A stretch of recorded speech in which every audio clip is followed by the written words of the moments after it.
love your pastor. As he says, we're good friends, first and foremost. And it's a privilege to be presbyter over our section. Been an interesting journey getting here, especially the first time around. We won't talk about that. Anyway.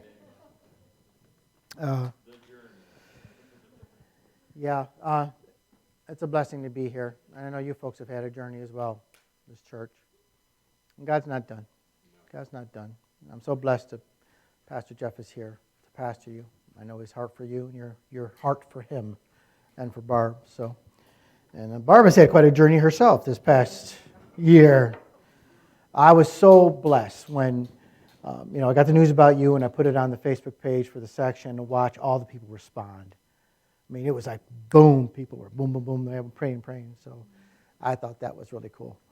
Facebook, we can give it a lot of knocks for the bad things about it, but there are some good purposes in it. So I was blessed by that. My shadow today, this is Ian Paddock.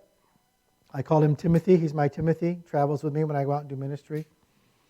And we've known each other now roughly 4 years. When I first came up to the North Country, my wife settled into a Wesleyan church in Sandy Creek. It had to do with homeschooling. The homeschoolers there, they were involved in a homeschool group. My son made friends, blah, blah, blah. And so she kind of settled there. So, and then I become best friends with the pastor. He and I have become really close. He's a good man of God. And anyway, I met Ian pretty quick. We started going there, and he came up to me one day and said, I feel like I have a call of God in my life. And could you help me figure out how to answer that call? And I was like, okay. I'm used to being in a Assembly of God setting where I would point them towards DSOM, getting their credentials. So at first I was like, well, the other school's online. I think you could look into. And he's like, yeah, I've looked into some of that. And it's really expensive. And plus he has a mom he takes care of who's got some health issues. He's got a daughter that he has to help take care of and responsibilities and all that. And so I wasn't sure what to say to him about DSOM. I'm like, he's Wesleyan. So the second week came up, we talked again, and I'm like, all right, I'm just going to tell him about DSOM. So I told him about it, and he's like, wow, that sounds like that might work for me. And he looked into it, enrolled in DSOM. Now get this, Wesleyan Church. When he decided that was the route he should take, the church paid his whole way through DSOM, every class. And then when he finally came to the point of getting credentialed, they paid for that. So he's an Assembly of God minister right now in the Wesleyan Church. Why? His pastor, who's my best friend, we're kingdom men. Amen. Don't matter what's over the door. Amen. I mean, God plants you where he plants you, but we work together. And so Ian travels with me, and I'm proud of him. He's had a tough life, a tough journey. Just still coming off drugs and alcohol when I met him. God's done a lot in his life. So I'm proud to have him with me and see what God's doing. He's going to come and do a song later on. So today I want to talk about something that's not a real rah-rah message. But yet at the same time, it's something we need to talk about. I'm going to start before I jump into this. I want to start with my journey over the last 4 years. My wife and I pastored a church in Penn Yan down in the southern tier, if you know where Penn Yan is. We were there for 22 years. And God did some amazing stuff there. Wish I had time to tell you so much he did. When we left, we built a new building there, and I was able to hand it off to a man that I had prepared and God had brought alongside of me. And so after I left, I can't get my days and years and things straight. 3 months later, he was elected pastor after his journey of going through DSOM, and I was able to pour into him, and he's a great fit. He was a great replacement for me and all that. But we left after 22 years, and God gave us direction. Okay, I want you to start a new ministry, which we did. Our ministry is called by name. I became a chaplain in the Assemblies of God, as well as a home missionary here in New York in the Assemblies of God. Our ministry is the people in the ministry. To come alongside people in the ministry who are going through a difficult season in their life or struggling with this or that. Need somebody to talk to who understands ministry and things like that. It came out of the story of my wife and I almost losing our marriage while we were pastoring. And God in his grace didn't restore our marriage. He made it better than it ever was. And so So out of that is why God led us into this ministry. These last 4 years have not gone at all like I thought they would go. Not at all. I thought it would be a typical pattern of somebody who launches a new ministry. You go and you itinerate, which I did and I still do, to raise funds for that ministry. You raise funds and then you're able to do that ministry full time and be paid by that ministry and so forth. None of that has happened. Not the way I thought it would. Along the line, our ministry has kind of morphed a bit. Not only am I, coming alongside people in ministry and ministering to them, but this mentoring aspect to my ministry has come along that I didn't anticipate. I'm mentoring now between 8 to 10 people to one extent or another. Some very hands-on, like I see all the time. Ian's one of them, as well as Justin, who's down in Pulaski, AG, down there, Grace Point. I see all the time. And the other ones I see, sporadically, and I stay in contact with them, things like that. So I didn't anticipate that, but it's been a good thing. I eat that right up. I love young people. I love being part of their lives, and it's great. But along that path, there's a lot of difficulty. We launched this new ministry. I left the pastorate where I was for 22 years and had a certain security in that, as you can well imagine. Going into the unknown. So there was the aspect of leaving behind 22 years of being a pastor. You know what I found? I found now that when I go in churches on a holiday, for example, like Mother's Day, Father's Day, Christmas, Easter, where I'm not a pastor anymore, I come and I'm a part of a church, and I worship with them, but my heart grieves.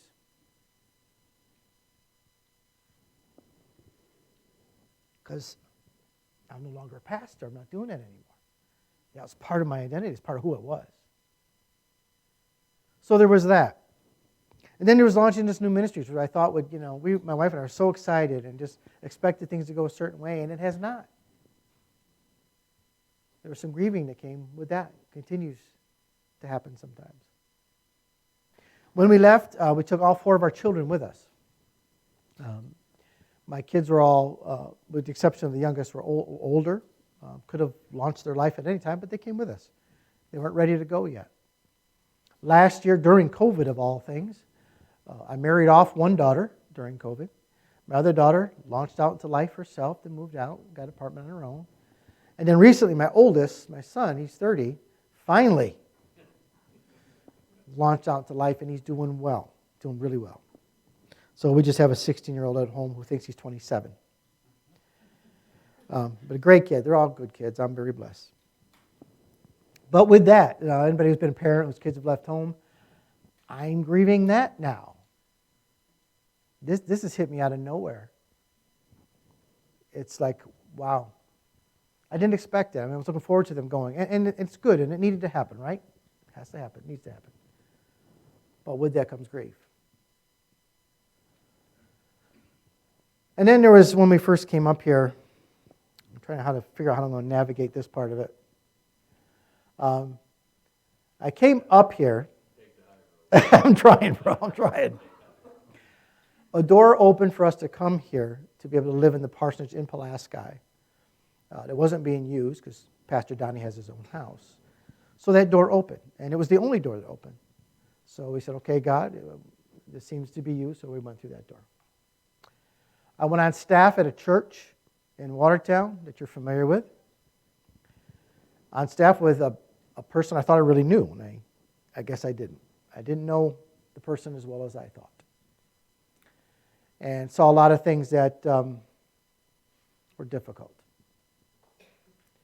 And was fired on my birthday from that position. And then everything really got worse from there. I'll just leave it at that. And so there was a season there in 2019 that was really difficult. And I really grieved. I felt like I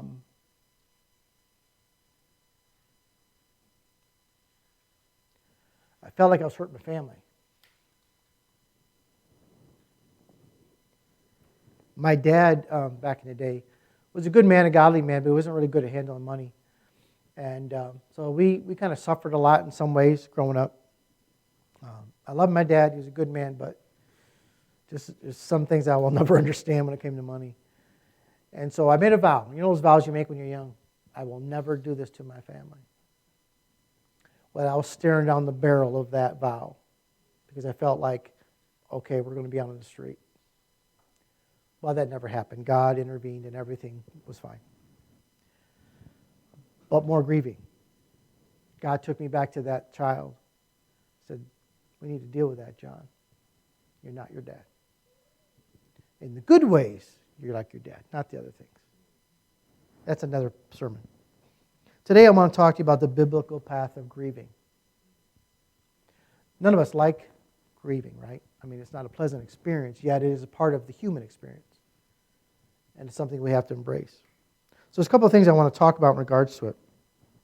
First of all is the importance of paying attention to it.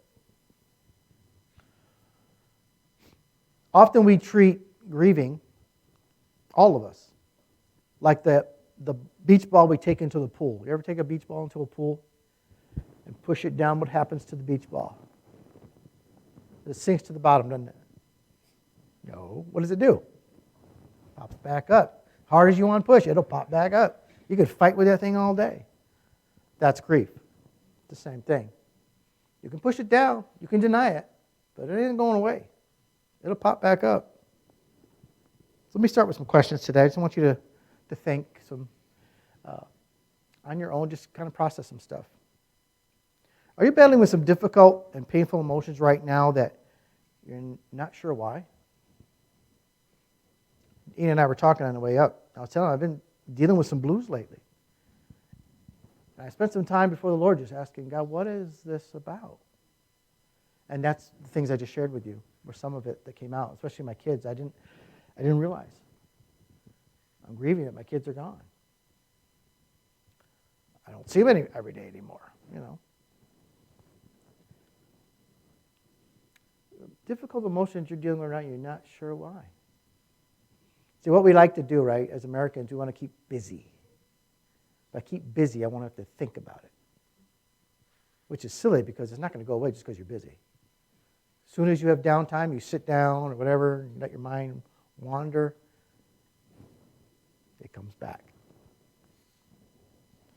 See, in church we have little theology for anger or sadness, waiting, and depression. We all tend to be a collection of stuffers. We stuff it. Can't be angry. Angry is a sin. Being angry, no. Anger is an emotion. Sinning happens in your anger. That can happen. But angry is Jesus was angry, wasn't he? He whipped the tellers, right, that were selling stuff to people, ripping people off. And waiting. Ian and I were talking again on the way up. We're both in this waiting pattern in our lives. He's just starting ministry and waiting on God for where it's going to lead and all that. I'm in this place of going, what am I doing, God? What is this all about? I'm still trying to figure it out. I'll share with you what God said to me just the other day. He just said to me, John, can I be enough for you? Just me? Every day? I said, God, I don't know. I don't know what that looks like. I want to say yes, but I'm not sure what that looks like.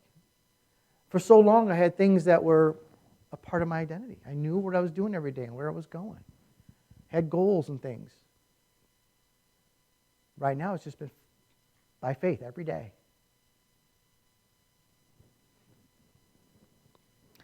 We're going to talk about Job a little bit. If you know the story of Job. Job was a man of God. He loved God. Was faithful to God. Always did all the sacrifices that needed to be done. And even when his kids were partying in a house, just in case they may have sinned, he did sacrifices for them to cover them. Good dad. We have this story that it's hard for us to wrap our head around, really. And I don't know. It's hard to make theology of what's going on in heaven. It really is. That's up to God. It's a mystery. But the angels of God present themselves to God up in heaven.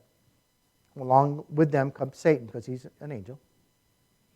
And so they're reporting to God. Why? How? Does this happen all the time? I don't know. All I know is this little window of heaven. We have this story. They come present themselves to God. And God brings up to Satan Job. Of all the people on the earth. It'd be like today, right now in heaven, Jeff. Hey, have you seen my servant Jeff? Pick you out of everybody, you know? I mean, so this is all going on in heaven. Have you seen my servant? Yeah, Satan says, yeah, I've seen him. You got your hand on him. I can't touch, can't do anything to him. You take your hand off him and see what will happen. God says, all right, I'll let you loose, do some things to him, just can't take his life. He says, okay. And so Satan begins what he begins to do is rain down a reign of terror on Job.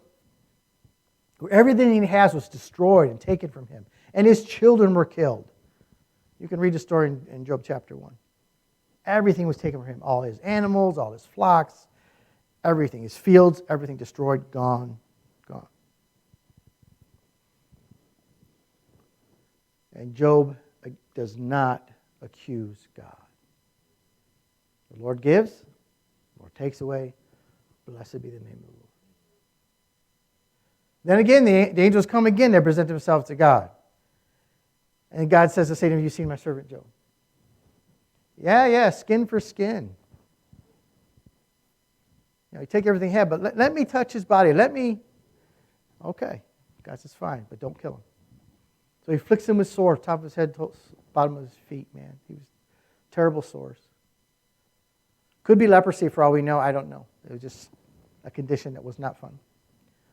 Job sits in ashes and he scrapes them because that's what you did. It was kind of a remedy to the pain and everything of the sores. Put ashes on you and scrape them off. And again, he doesn't charge God with wrongdoing.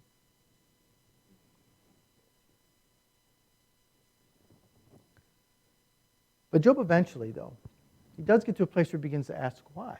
I mean, wouldn't you? What am I doing? What did I do? It's like when you were a kid, right? And one of your brothers and sisters do something wrong and you get hit for it, right? Remember that? What did I do? I didn't do it. He's going, what did I do? He begins to talk to God, and he was raw and he was blunt with God. So Job chapter 3, if you want to turn your scriptures with me, read a couple things here. So after all this has happened, everything's taken from him. Now his body is racked with pain. After this, Job opened his mouth and he cursed the day of his birth. He says, may the day of my birth perish, and the night that said a boy is conceived. That day may it turn to darkness, and may God above not care about it. May no light shine on it. I wish I had never been born. He's trying to process it. He's hurting. He's grieving. His kids are dead. Everything he had. He was a rich man. It was all gone in a day. Gone. Job chapter 6, verses 2 to 4. He said, if only my anguish could be weighed and all my misery be placed on the scales. This is great stuff to worship by, isn't it? It would surely outweigh the sands of the sea. No wonder my words have been impetuous. The arrows of the Almighty are in me. My spirit drinks in their poison. God's terrors are marshaled against me. Wow. Pouring it out, being raw with God. God, this is coming from you.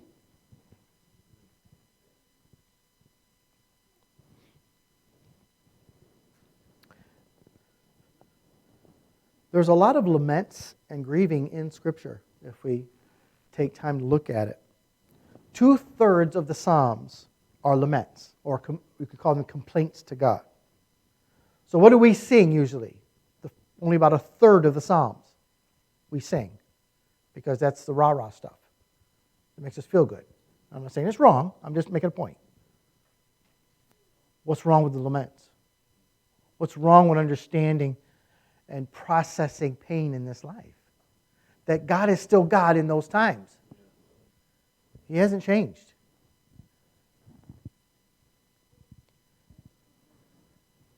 God grieves in Genesis for having created humanity. Genesis 6:6.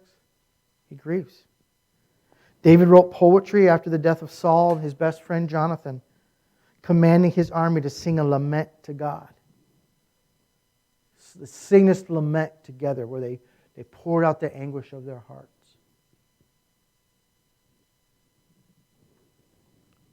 Jeremiah wrote an entire Old Testament book entitled Lamentations. I tell you, there's one person I would not want to have been in the Bible was Jeremiah. Boy, his job sucked. I'm sorry. It was just go and preach the gospel and share, and nobody's going to listen to you. Nobody. He knew that ahead of time. And so he cried a lot. He lamented that the people of God would not listen. They would not hear the word of the Lord. Ezekiel lamented. Daniel grieved. And Jesus, we know, wept over Lazarus, his friend. I've heard sermons about Jesus and that whole Lazarus scenario. And that people spiritualize that whole thing way too much for me. When Jesus knew about Lazarus' death, if you read that whole context, someone comes and tells him, hey, your friend Lazarus is sick, nigh to death. And he said, okay, we're going to stay here 2 more days.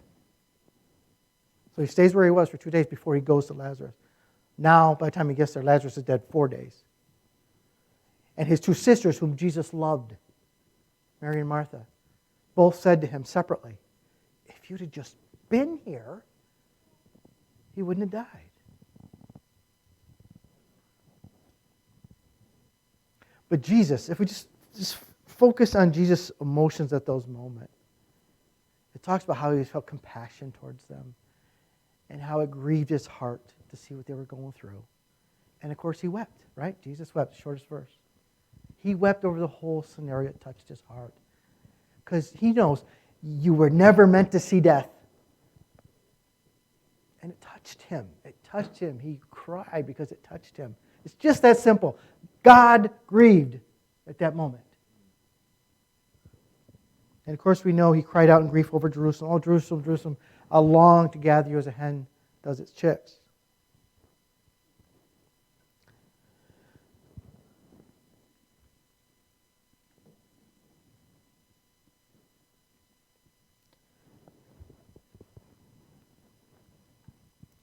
Darn it, I'm preaching to myself this morning.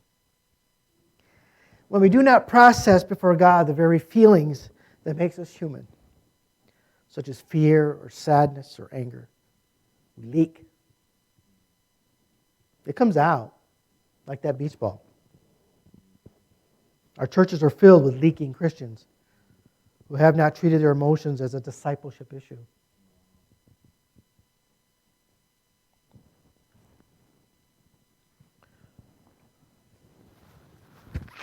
Excuse me.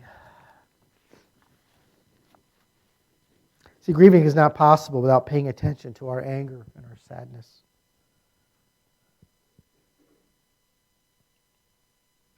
Why am I angry in this moment? Why am I feel angry right now? I remember one time, I don't remember the scenario, I forget off the top of my head, to be honest, but I remember I was feeling angry about something. And I'm going, why am I angry about this? And so I just quieted myself for a few minutes, began to process the anger, and I realized I was really afraid. I was afraid of something. I don't remember what it was. It might have been failure or something of that nature, but I realized, no, I'm afraid. Most people who fill churches are nice and respectable. Few explode in anger, at least in public. Some do. The majority stuff difficult feelings, trusting that God will honor our noble efforts. Meanwhile, we're not living honest lives. It's still there. The result is that we leak through in soft ways such as passive-aggressive behavior, which I'm really good at, I'm sad to say. Sarcastic remarks, which I excel at, I'm sad to say.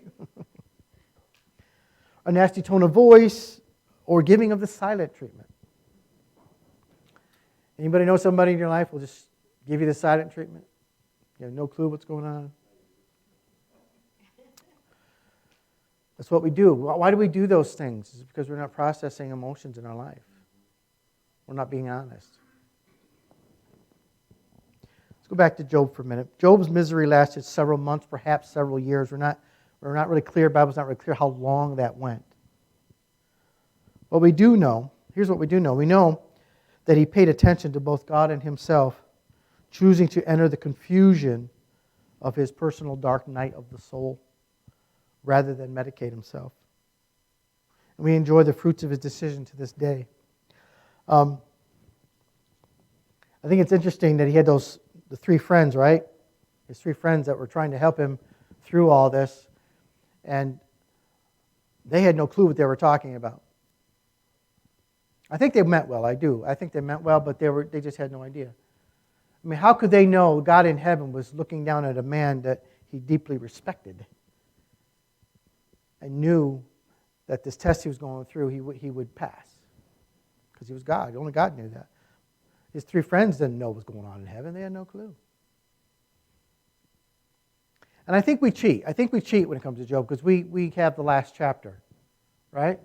We know how it ends. God gives him back 100-fold more than he had before. I think, just joking, of course, but God should have left that chapter out, you know? But no, it's good for us to know that there's an end to this thing. That if you hold on in faith and you trust God and let the emotions come out, process them before God. God can handle it. He's a big boy. God can handle when we're going through tough times and we're raw with God. He can handle it. He really can. We've been taught way too long in church that we can't be honest with God and share our feelings with God.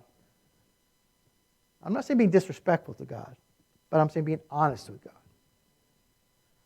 So we need to, first of all, pay attention to our grief. And lastly, or secondly, it's the waiting in the confusing in-between that can be difficult. Waiting in the confusing in-between. I'm kind of in that place right now in my life. I'm in this place of waiting and it's confusing in this in-between period of whatever's next for my wife and I. We know that part of it has been launching our children. And so that's been happening. And that's been good and difficult, but good. They need to do that. The greatest challenge of following Jesus Christ is waiting on God when things are confusing. I would love God to say yes or no and be done with it. But when the heavens are brass and He's not saying anything, I live by a principle of, okay, continue to do the last thing He said to do until He tells you to do something else. Right? Keep doing what He said to do last in obedience. And I have proof for this. Moses tried to take things in his own hands, right? When he tried to deliver the people, God said, okay, go be a shepherd for 40 years and I'll let you know when I need you. And so he did for 40 years what he was doing, what he was supposed to be doing, until God said, okay, now it's time. So there's a pattern there.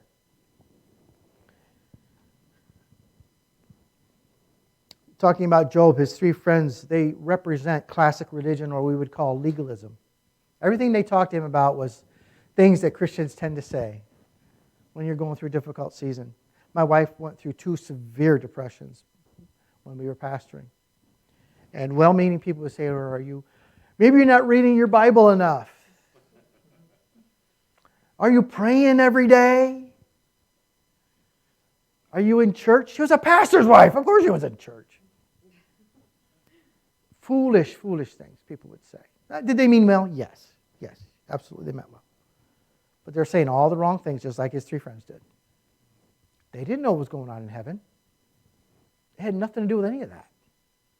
It wasn't about not praying enough, going to church enough, paying your tithes, whatever. God was doing something.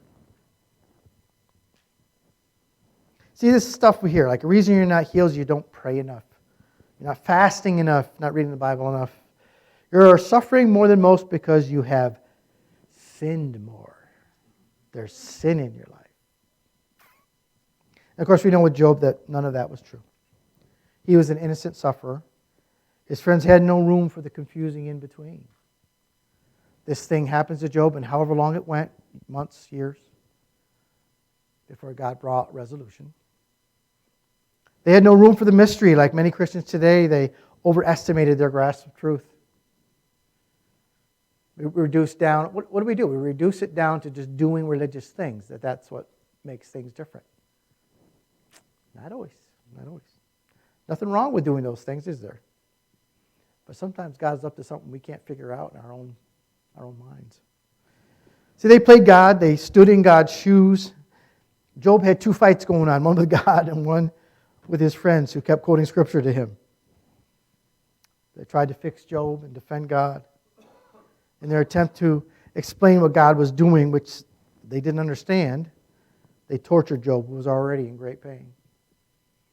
Saying all those horrible things that no one wants to hear when they're suffering. I've literally heard people say when someone who lost a child was taken from them, was killed. Maybe there's sin in your life. I've heard those things. Really? You know what it's like to feel worse after talking to some people who are trying to make you feel better? I have. And you can come on and get ready. Our goal for one another is empathy and compassion. See, we all have stuff we're going through, so there's accompanying emotions that we feel, and there's grieving that happens in our life. So what do we need to do for one another? Is have empathy for each other. For example, I work part-time at a Target store, and sometimes you'll watch a customer explode over some little thing. And as the person trying to serve them, you're going, it's just I forgot to give you a dime, whatever. That's when you need to have empathy and say, well, I don't know what's going on in their life. I don't know. And so you show kindness and love and patience. I don't know. Maybe they've got served divorce papers. Maybe they have a child who has leukemia. Whatever. I don't know. I need to have empathy. I know what it's like to hurt and have emotions that feel out of control.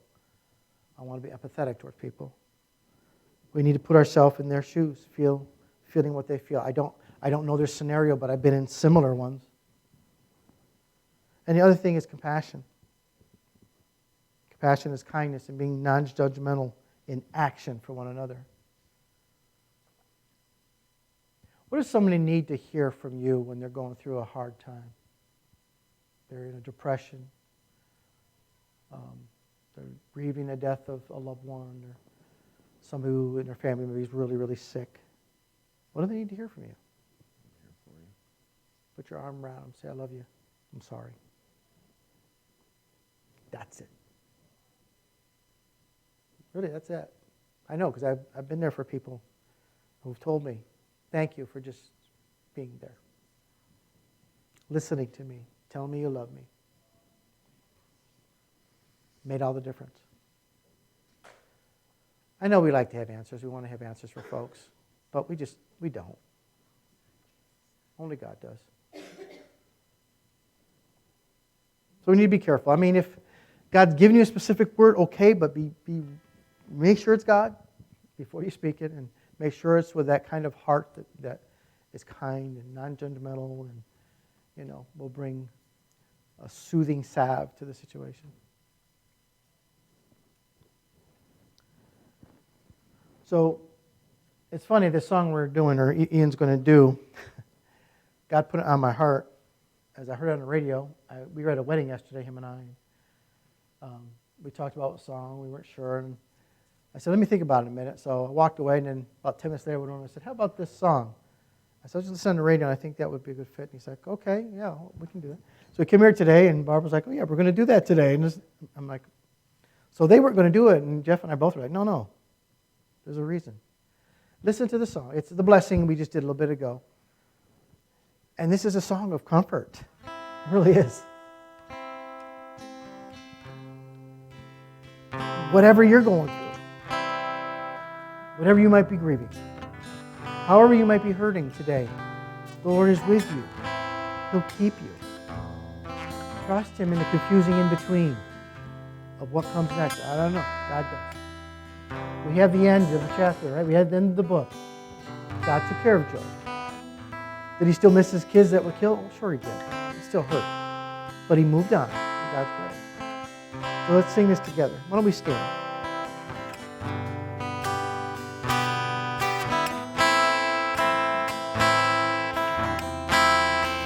Thank you, Lord.